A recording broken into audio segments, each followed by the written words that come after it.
Hello दोस्तों, कैसे हैं आप सब। मेरा नाम Umesh Maskula from BRD medical college Gorakhpur, second floor of MBBS student. मैं आपको इस वीडियो में पढ़ाने वाला हूं पॉलीसैकेराइड्स और उसके अंदर हेटेरोपॉलीसैकेराइड, होमोपॉलीसैकेराइड, म्यूकोपॉलीसैकेराइड और म्यूकोपॉलीसैकेराइडोसिस, जो कि यूनिवर्सिटी के लिहाज आपके यूनिवर्सिटी एग्जाम के लिहाज से बहुत ही इंपॉर्टेंट टॉपिक है और मस्ट रीड टॉपिक है। तो चलो एक एक करके समझते हैं कि आखिर पॉलीसैकेराइड क्या है और हेटेरोपॉलीसैकेराइड क्या है, होमोपॉलीसैकेराइड क्या है और म्यूकोपॉलीसैकेराइड क्या है और उनके एग्जाम्पल क्या हैं और म्यूकोपॉलीसैकेराइडोसिस क्या होती है। तो इससे पहले आप नए हैं तो चैनल को सब्सक्राइब कर दें और लाइक कर दें वीडियो को। चलो फिर शुरू करते हैं। पॉलीसैकेराइड्स पॉलीसैकेराइड्स जो होते हैं ये यील्ड करते हैं more than 10 monosaccharides on hydrolysis. तो पहला पॉइंट हो गया, आप जब लिखेंगे तो क्या लिखेंगे, yield greater than 10 monosaccharides on hydrolysis. ये दो प्रकार के होते हैं, होमोग्लाइकन्स यानी कि होमोपॉलीसैकेराइड और हेट्रोग्लाइकन्स यानी कि हेट्रोपॉलीसैकेराइड्स।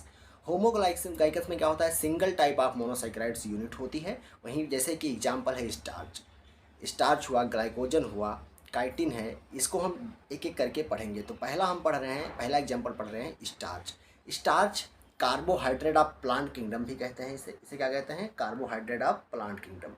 तो पहला पॉइंट हो गया, कार्बोहाइड्रेट ऑफ प्लांट किंगडम कहते हैं इसे। तो क्या है, कार्बोहाइड्रेट ऑफ प्लांट किंगडम है। पहला क्या है, कार्बोहाइड्रेट ऑफ प्लांट किंगडम है। सोर्स इसका क्या है, इसका सोर्स है पोटैटोज, टोप टैपिका, सीरियल्स जैसे राइस और व्हीट हो गए, अदर फूड ग्रेन्स भी होते हैं। कंपोजिशन इसमें क्या होता है, ये एमाइलोज और एमाइलोपेक्टिन दो प्रकार के स्टार्च हो सकते हैं। एमाइलोज में क्या होता है, अल्फा 1,4 ग्लाइकोसिडिक लिंकेज होता है। वहीं पर एमाइलोपेक्टिन जो होता है ब्रांच्ड होता है, इसलिए अल्फा 1,4 और अल्फा 1,6 ग्लाइकोसिडिक लिंकेज होता है। यानी कि जो ब्रांचिंग पॉइंट होगा वो अल्फा 1,6 ग्लाइकोसिडिक लिंकेज का होगा। वाटर सलूबल होता है एमाइलोज और एमाइलोपेक्टिन इनसलूबल होता है, ये अनब्रांच्ड होता है। और एमाइलोपेक्टिन क्या होता है, ब्रांच्ड होता है। 4 लाख डाल्टन मालिकुलर वेट होता है और इसका 1 मिलियन डाल्टन होता है मालिकुलर वेट। अब अगर हम हाइड्रोलिसिस करते हैं स्टार्च की जब स्टार्च का हाइड्रोलिसिस किया जाता है तो स्टार्च डायरेक्टली माल्टोज में चेंज नहीं होता है। ये ध्यान रखिएगा, डायरेक्ट माल्टोज में चेंज नहीं होता है स्टार्च का। पहले वो चेंज होता है एमाइलो डेक्स्ट्रिन में, उसके बाद इर्थ्रोडेक्स्ट्रिन और लास्ट में चेंज होता है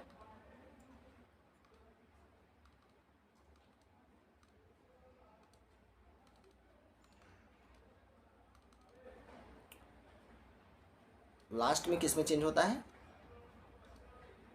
देखो पहले एमाइलो डेक्स्ट्रिन में चेंज होगा, किस में, एमाइलो डेक्स्ट्रिन में, उसके बाद में इर्थ्रोडेक्स्ट्रिन में और बाद में आर एक्रोडेक्स्ट्रिन में और लास्ट में जाके चेंज होता है किसमें, माल्टोज में। तो पार्शियल हाइड्रोलिसिस पहले करोगे तो एमाइलोडेक्स्ट्रिन में, उसके बाद में और हाइड्रोलिसिस किया तो इर्थ्रोडेक्स्ट्रिन में, उसके बाद एक्रोडेक्स्ट्रिन और लास्ट में माल्टोज में हाइड्रोलाइज हो जाता है। जो स्टार्च होता है वो आयोडीन के साथ में ब्लू कलर कॉम्प्लेक्स देता है, तो ये स्टार्च का टेस्ट भी होता है। H2O अगर शुरुआत में एमाइलोडेक्स्ट्रिन बनेगा तो ये आयोडीन के साथ में वॉयलेट कलर देता है। वहीं पर इर्थ्रोडेक्स्ट्रिन रेड कलर देगा आयोडीन के साथ में। जो एक्रोडेक्स्ट्रिन होता है ये कोई भी कलर नहीं देता है आयोडीन के साथ में, लेकिन रिड्यूसिंग होता है। इर्थ्रोडेक्स्ट्रिन भी क्या होगा, रिड्यूसिंग होगा। एमाइलोडेक्स्ट्रिन भी क्या होगा, रिड्यूसिंग होगा। माल्टोज भी क्या है, रिड्यूसिंग है। लेकिन स्टार्च रिड्यूसिंग नहीं होता है, ये ध्यान रखिएगा, क्योंकि इसमें फ्री नहीं है एनोमेरिक कार्बन। अब उसके बाद में अब हम क्या पढ़ चुके हैं, स्टार्च। अब हम पढ़ेंगे ग्लाइकोजन। और ये होमोग्लाइकन्स इसलिए स्टार्च था क्योंकि इसमें केवल ग्लूकोज था, रिपीटिंग यूनिट ग्लूकोज का था।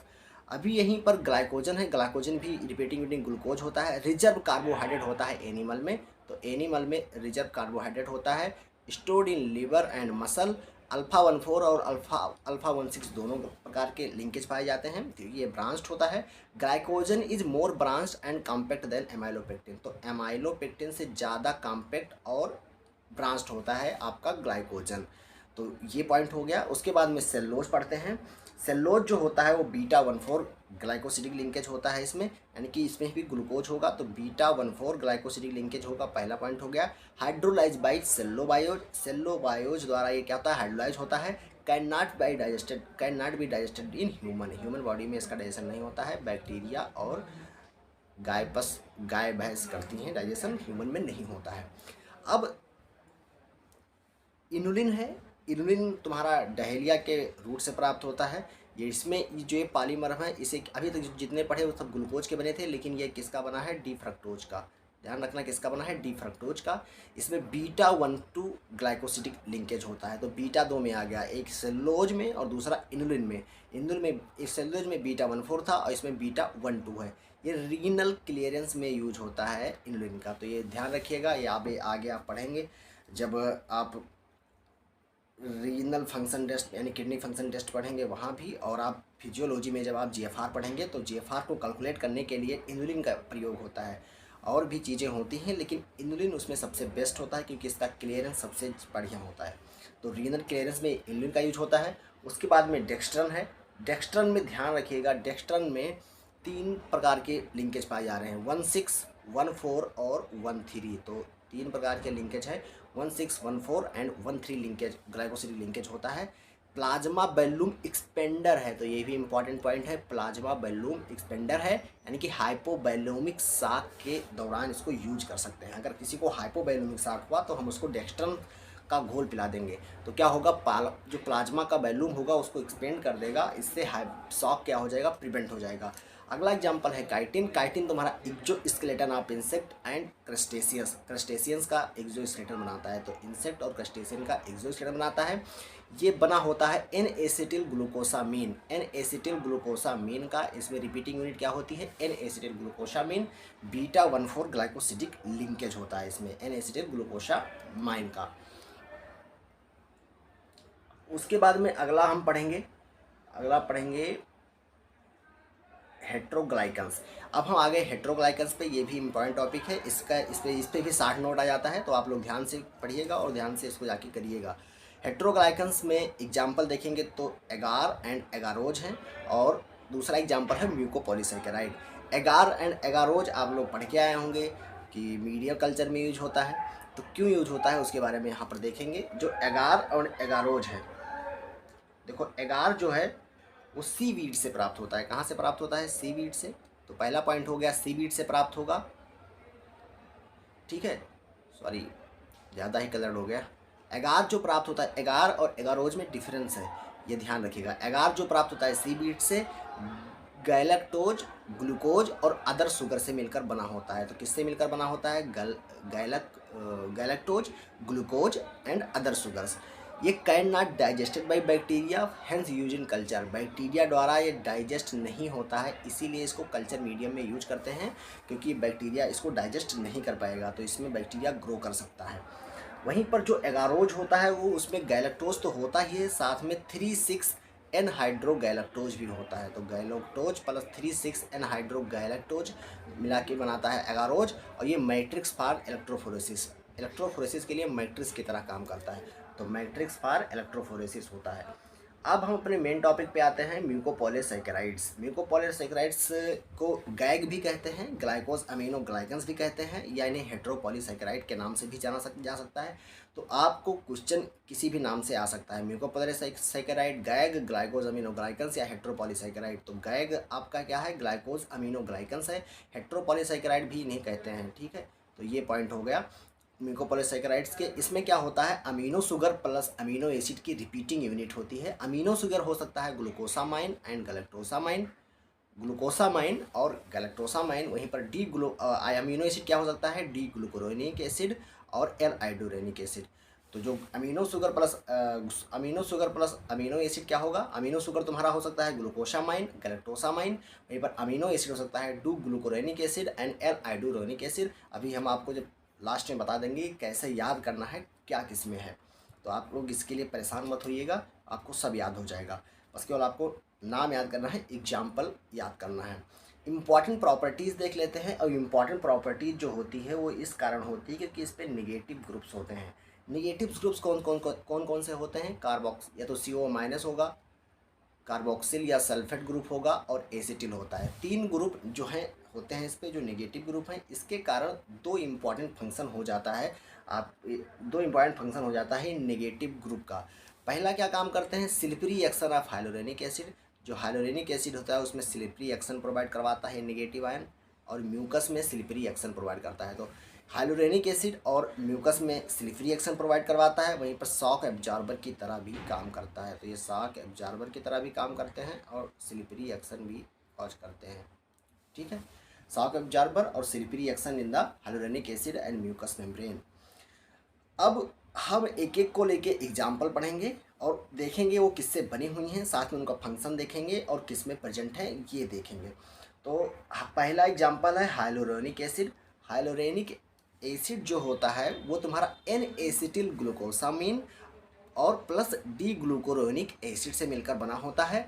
ये साइनोवियल फ्लूइड में पाया जाता है, विट्रस ह्यूमर में पाया जाता है और ये लुब्रिकेंट की तरह, इसका फंक्शन क्या होता है, lubricant, shock absorber, cell migration में शामिल होता है और वुंड रिपेयर में काम आता है। तो जो हाइलोरेनिक एसिड है वो N acetyl glucosamine D glucuronic acid से मिलकर बना हुआ है। साइनोवियल फ्लूइड और विट्रस ह्यूमर में प्रेजेंट है। फंक्शन इसका है लुब्रिकेंट की तरह, शॉक एब्जॉर्बर की तरह, सेल मिग्रेशन में और वुंड रिपेयर में। तो ये इसका फंक्शन हो गया। अभी आपको याद हो जाएगा, परेशान मत होइए, क्योंकि देखो जहाँ प्रेजेंट है उसी के अनुसार वर्क करेगा। तो प्रेजेंट है साइनोवियल फ्लूइड में, देखो कहाँ पर प्रेजेंट है, साइनोवियल फ्लूइड में। तो साइनोवियल फ्लूइड का क्या काम है, लुब्रिकेशन। विट्रस ह्यूमर में प्रेजेंट है तो उसका क्या काम है, लुब्रिकेशन काम है, शॉक एब्जॉर्प्शन का काम है, सेल मिग्रेशन का काम है और वुंड रिपेयर का काम है। उसके बाद में अगला आता है कॉन्ड्राइटिन सल्फेट। कॉन्ड्राइटिन सल्फेट आपका बना होता है एन एसिटिल गैलेक्टोसामाइन। यहाँ पर गैलेक्टोसामाइन है, ग्लूकोसामाइन नहीं है, ध्यान रखना। N acetyl galactosamine plus L glucuronic acid, ये तुम्हारा प्रेजेंट होता है कार्टिलेज, बोन और टेंडन में। कहाँ कॉन्ड्राइटिन सल्फेट कहाँ प्रेजेंट होता है, कार्टिलेज, बोन और टेंडन में। याद करने का तरीका है, कॉन्ड्राइटिन यानी कि तुम्हारा कार्टिलेज से रिलेटेड है तो कहाँ प्रेजेंट होगा, कार्टिलेज, बोन और टेंडन में। और ये मेंटेन करता है, क्योंकि बोन में है, कार्टिलेज में है, तो वो क्या बनाता है, बोन और कार्टिलेज क्या बनाता है, मेंटेन करता है शेप एंड स्ट्रक्चर। तो ये काम करता है maintaining shape and structure of the cell या टिश्यू या आर्गन कह दो। उसके बाद में अगला एग्जाम्पल है डर्मेटन सल्फेट। अगला एग्जाम्पल क्या है, डर्मेटन सल्फेट। डर्मेटन सल्फेट किसके मिलके बना होता है, एन एसिटिल गैलेक्टोसामीन, यानी कि दो अभी हम पढ़ चुके हैं जिसमें है N acetyl galactosamine plus L iduronic acid. ये स्किन वाल और वाल में होते हैं, स्किन और वाल में होते हैं। तो स्किन में है तो shape and structure and clog formation in exoskeletosis. तो इसका काम क्या होता है, shape and structure and clog formation in exoskeletosis. किसका, डर्मेटन सल्फेट का। यहाँ दोबारा लिख गया है तो इसको काट दीजिए आप। आगे देखिए हिपेरिन। अगला क्या है, हिपेरिन। हिपेरिन क्या है, एंटीकोगुलेंट है, तो आपको फंक्शन तो पहले ही पता है। तो हिपेरिन में क्या होता है, N acetyl glucosamine plus D glucuronic acid and L iduronic acid, यहाँ पर दोनों पाया जाता है। तो ये इंपॉर्टेंट बात है कि इसमें दोनों अमीनो एसिड पाई जा रही है। ये हिपेरिन पाया जाता है लंग में, मस्ट सेल में, ब्लड में, स्किन में। तो लंग में पाया जाएगा, मस्ट सेल में पाया जाएगा, ब्लड में पाया जाएगा और स्किन में पाया जाएगा। एंटीकोगुलेंट की तरह काम करता है, लाइपोप्रोटीन में भी काम करता है। अब देखो अगला है हिपेरिन सल्फेट। हिपेरन, अभी हिपेरिन पढ़ रहे थे, अब हम पढ़ रहे हैं हिपेरन। ध्यान रखिए, हिपेरन सल्फेट। तो हिपेरन सल्फेट में क्या है, हिपेरन सल्फेट में क्या है, N acetyl glucosamine plus D glucuronic acid, same है। ये बाउमेंस कैप्सूल में पाया जाएगा। बाउमेंस कैप्सूल में पाया जाएगा तो उसकी सेलेक्टिव परमेबिलिटी में रोल अदा करेगा और रिसेप्टर की तरह भी काम करेगा। तो रिसेप्टर में भी काम करता है।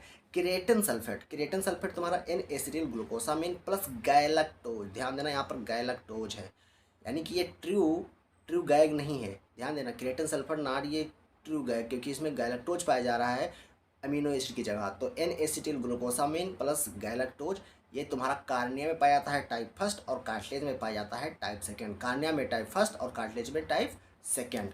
ट्रांसपायरेसी ऑफ द कार्निया में इसका अच्छा रोल होता है। तो ट्रांसपायरेसी ऑफ कार्निया में इसका रोल होता है, ट्रांसपायरेसी ऑफ कार्निया में।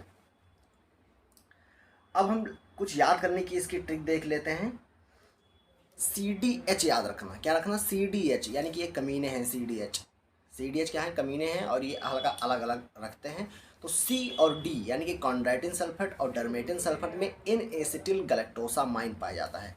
तो जो एन एसिटिल ग्लूकोसामाइन नहीं, एन एसिटिल गैलेक्टोसामाइन पाया जाता है। तो ये ध्यान देने वाली बात है, एन एसिटिल गैलेक्टोसामाइन। वहीं पर तुम्हारा जो कॉन्ड्राइटिन सल्फेट होता है उसमें एल आइडोरेनिक एसिड पाया जाता है, ना कि डी ग्लूकुरोनिक एसिड नहीं, एल आइडोरेनिक एसिड पाया जाता है। तो सी यानी कॉन्ड्राइटिन सल्फेट में तुम्हारा क्या, कॉन्ड्राइटिन सल्फेट में क्या पाया जाता है, एल आइडोरेनिक एसिड। एच यानी कि हिपेरिन में तुम्हारा क्या पाया जाता है, एल और डी दोनों, एल और डी दोनों यानी कि एल आइडोरेनिक एसिड और डी ग्लूकुरोनिक एसिड दोनों पाया जाता है। तो ये याद करने के लिए हो गया। प्रोटियोग्लाइकन्स और ग्लाइकोप्रोटीन्स के बारे में देखते हैं। प्रोटियोग्लाइकन्स ऐसे ग्लाइकन्स होते हैं जिसमें कार्बोहाइड्रेट 90% 95% से ज़्यादा होता है, वहीं प्रोटीन लेस देन 5% होता है। और ग्लाइकोप्रोटीन में कार्बोहाइड्रेट लेस देन 5% होता है और प्रोटीन ग्रेटर देन 95% होता है। तो इसको याद करने के लिए आप ये याद रख सकते हैं कि ग्लाइकोप्रोटीन है, नाम पहले ग्लाइकोजन मतलब कार्बोहाइड्रेट आ रहा है तो कार्बोहाइड्रेट कम होगा। देखो इसमें प्रोटीन आ रहा है तो प्रोटीन आ रहा है, प्रोटीन कम होगा, तो उल्टा है फंक्शन, यानी ग्लाइकोप्रोटीन है तो ग्लाइकोजन कम है और प्रोटियोग्लाइकन्स है तो प्रोटीन कम है। ये हो गया आपका म्यूकोपॉलीसैकेराइड्स। अब हम पढ़ेंगे म्यूकोपॉलीसैकेराइडोसिस। तो म्यूकोपॉलीसैकेराइडोसिस जो कि इम्पॉर्टेंट क्वेश्चन है आपके यूनिवर्सिटी एग्जामिनेशन के लिए, इसके बारे में भी देख लेते हैं। आप अगर ये वीडियो 2-3 बार देख लेंगे तो आपको ज़रूर याद हो जाएगा। एक बार में नहीं याद होगा लेकिन 2-3 बार देखने पर ज़रूर याद हो जाएगा आपको। तो आप परेशान मत होइएगा, 2-3 बार आप जब पढ़ेंगे लिख के तो आपको याद हो जाएगा। आप वीडियो को रोक दीजिए, लिख लीजिए और समझ लीजिए, उसके बाद आगे बढ़िए। अगला देखते हैं पॉलीसैकेराइड्स। म्यूकोपॉलीसैकेराइडोसिस। म्यूकोपॉलीसैकेराइड्स क्या है, हाइड्रोलाइज होता है ये हाइड्रोलेजेस एंजाइम की मदद से, जो कि लाइसोसोम में प्रेजेंट होते हैं। तो ये पहला पॉइंट हो गया कि जो म्यूकोपॉलीसैकेराइड्स हैं वो हाइड्रोलाइज हो जाते हैं हाइड्रोलेज एंजाइम की उपस्थिति में, जो लाइसोसोम में प्रेजेंट होगा। लेकिन अगर ये नहीं हो पाता है तो डिफरेंट कंडीशंस क्रिएट हो जाता है और डिफरेंट डिजीज़ होती हैं जिसमें डिफरेंट एंजाइम की डिफिशियंसी होती है, और इसी को कहते हैं म्यूकोपॉलीसैकेराइडोसिस।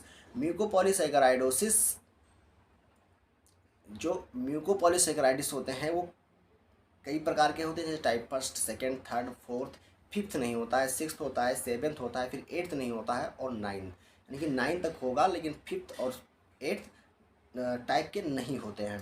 तो पहला जो है टाइप वो है टाइप 1 यानी कि हर्लर सिंड्रोम, और दूसरा है आपका, ठीक है, पहला है हर्लर सिंड्रोम और दूसरा है हंटर सिंड्रोम। फिर आगे पढ़ाते हैं। देखो जो हर्लर सिंड्रोम है इसमें आइडोरोनिडेज डिफेक्टिव होता है, यानी कि आइडोरोनिडेज एंजाइम की डिफिशियंसी होती है। इसके कारण जो डर्मेटन सल्फेट होता है और हिपेरिन सल्फेट होता है वो टूटता नहीं है और एक्यूमुलेट हो जाता है। एक्यूमुलेट होने के कारण मेंटल रिटार्डेशन होता है और स्ट्रक्चरल चेंजेस होने लगते हैं। तो हार्लर सिंड्रोम में क्या है, आयोडोनिडेज एंजाइम की डिफिशियंसी होती है, डर्मेटन सल्फेट और हिपेरिन सल्फेट एक्यूमुलेट हो जाते हैं जिसके कारण मेंटल रिटार्डेशन होता है और स्ट्रक्चरल चेंजेस होने लगते हैं। उसके बाद में टाइप सेकंड है हंटर्स डिजीज़। टाइप सेकंड क्या है, हंटर डिजीज़। और हंटर डिजीज़ में क्या होता है, जो आइडोरोनेज सल्फेटेज है वो एंजाइम क्या हो जाती है, डिफिसिट हो जाती है, जिसके कारण ये सारे सिम्टम्स आते हैं। ये एक्स लिंक्ड है यानी कि मेल में एक्सप्रेस होगा।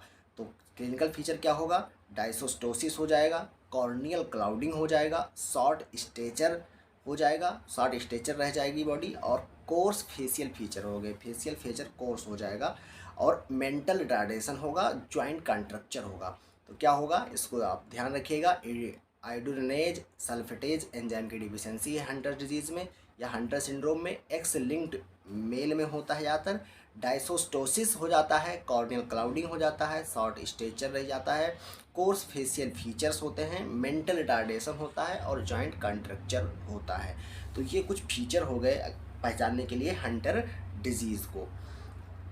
अब हम टाइप 3 पढ़ते हैं जिसे कहते हैं सैन-फिलिपो सिंड्रोम। तो टाइप 3 क्या है, सैन-फिलिपो सिंड्रोम। सैन-फिलिपो सिंड्रोम के 4 सब टाइप होते हैं, ABCD जो डिफरेंट एंजाइम की डिफिशियंसी से होते हैं। तो सब टाइप क्या है, सब टाइप ए में क्या होता है, हिपेरिन सल्फेटेज एंजाइम की डिफिशियंसी होती है। किसकी डिफिशियंसी होती है, हिपेरिन सल्फेट सल्फेटेड, यानी कि इसको याद कर सकते हो एब्रीवेटेड फॉर्म में HSS। तो जिसकी डिफिशियंसी हो गई HSH, तो HSS की डिफिशियंसी हो गई हिपेरिन सल्फेट सल्फेटेज में। उसके बाद में दूसरा है सब टाइप बी, जिसमें एन एसिटिल अल्फा डी ग्लूकोसामिनिडेज की डिफिशियंसी हो गई। एन एसिटिल अल्फा डी ग्लूकोसामिनिडेज की डिफिशियंसी हो जाती है, तो सब टाइप बी होता है। उसके बाद में टाइप सी है, इसमें एसिटिल कोएंजाइम ए को के मेटाबॉलिज्म में काम करने वाली अल्फा ग्लूकोसामिनाइड एन एसिटिल ट्रांसफरेज की डिफिशियंसी होती है। सब टाइप डी में एन एसिटिल ग्लूकोसामाइन 6 सल्फेट सल्फेटेज की डिफिशियंसी होती है। ध्यान रखिएगा, अगर आपको याद नहीं हो रहा है तो आपको परेशान होने की ज़रूरत नहीं है। बस इसको आप नाम, अगर डिजीज़ के टाइप अगर आपको याद है उतना लिख देंगे, कुछ याद आता है तो आप यूनिवर्सिटी एग्जामिनेशन में लिखाएंगे, आपको नंबर अच्छा मिल जाएगा। आप 3-4 बार 5 बार पढ़ लेंगे तो आपको बिल्कुल याद हो जाएगा।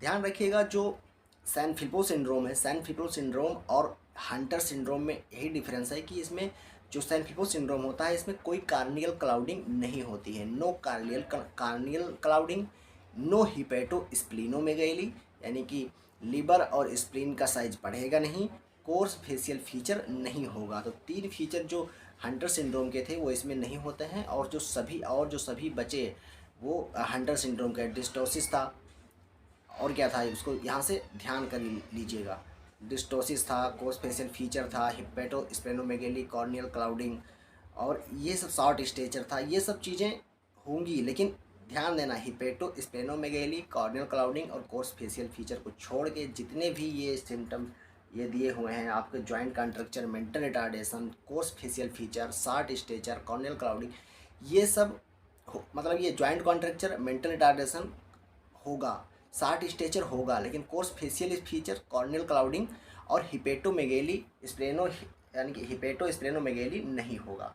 इसमें सैन-फिलिपो सिंड्रोम में ये 4 सब टाइप के होते हैं ABC। अगर आप नहीं लिख पाते हैं एंजाइम तो क्यों नाम लिख सकते हैं डिजीज का, और सब टाइप उनके लिख सकते हैं, और ये चीज़ें लिख सकते हैं फीचर क्या है उनका, और 3-4 बार पढ़ेंगे तो आपको याद ही हो जाता है, क्योंकि इतना ज़्यादा कठिन नहीं होता है। जब आप बार बार कोई चीज़ रिवाइज करते हैं तो आपको वो सरल लगने लगती है और वो जल्दी से याद हो जाती है।